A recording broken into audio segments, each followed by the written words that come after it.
नाशिकमधील श्रीरामाच्या पाऊलखुणा, जटायूची हत्या आणि सीतेचं हरण अशा वेगवेगळ्या कथा दंडकारण्यातील या नाशिकमधून पौराणिक कथांमध्ये सांगितल्या जातात। न्यूज 18 लोकमतच्या माध्यमातून आज आपण नाशिकमधील याच सगळ्या पौराणिक कथांचा उलगडा करणार आहोत। माझा सहकारी व्हिडिओ जर्नलिस्ट हेमंत बागुल आणि मी लक्ष्मण घाटोळ आज तुम्हाला नाशिकमधील श्रीरामांच्या पाऊलखुणांचा उजाळा करून देणार आहोत। तर पाहूयात न्यूज 18 लोकमतचा हा स्पेशल रिपोर्ट।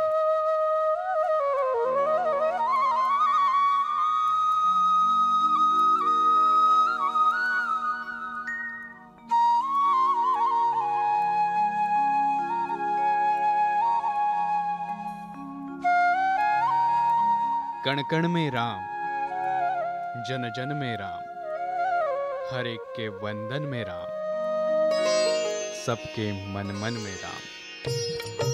प्रभू श्रीराम भारतासह जगभरातील कोट्यवधी भाविकांच्या मुखी असलेलं एक नाव। याच प्रभू श्रीरामांच्या पदस्पर्शानं पवित्र झालेली पावन नगरी अर्थात नाशिक। इतिहासाची पानं असोत की पौराणिक कथांचे संदर्भ, जिथे जिथे प्रभू श्रीरामाचं नाव येतं तिथे नाशिकचाही आवर्जून उल्लेख होतो। रामायण वाचताना किंवा नाटक चित्रपटात पाहताना दंडकारण्याचा इतिहास सांगितला जातो, त्यात नाशिकमधील तपोवनाचा समावेश होतो।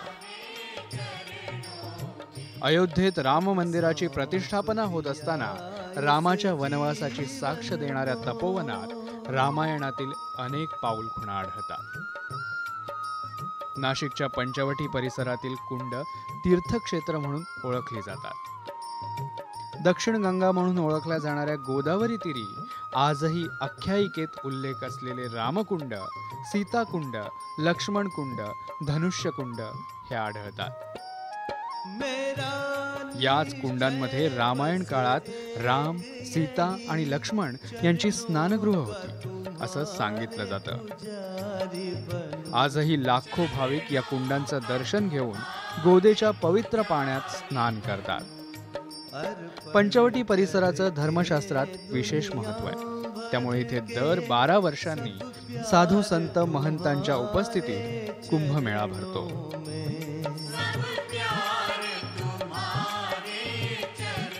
खरं तर त्र्यंबकेश्वर मध्ये उगम पावणारी ही गोदावरी नदी पश्चिम वाहिनी आहे, मात्र या चौकात आल्यानंतर ही गोदावरी नदी दक्षिण वाहिनी होते। म्हणून हिंदू धर्मामध्ये, अध्यात्मामध्ये, पुराणामध्ये या वळणाला एक अनन्यसाधारण अशा प्रकारचं महत्त्व आणि महात्म्य आहे। म्हणून या ठिकाणी प्रभू रामचंद्र वनवासात असताना, वास्तव्याला असताना या ठिकाणी स्नानाला येत होते।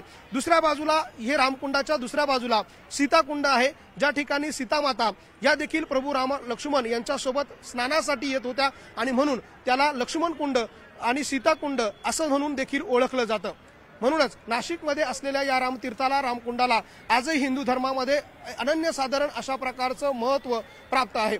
प्रभू रामांनी आपल्या वडिलांचं अर्थात राजा दशरथाचं श्राद्ध आणि पिंडदान देखील याच रामकुंडावरती केलेलं होतं आणि म्हणूनच आजही देशभरातून आलेले लाखो भाविक याच रामकुंडावरती आपल्या वडिलांचं पिंडदान आणि श्राद्ध करतात।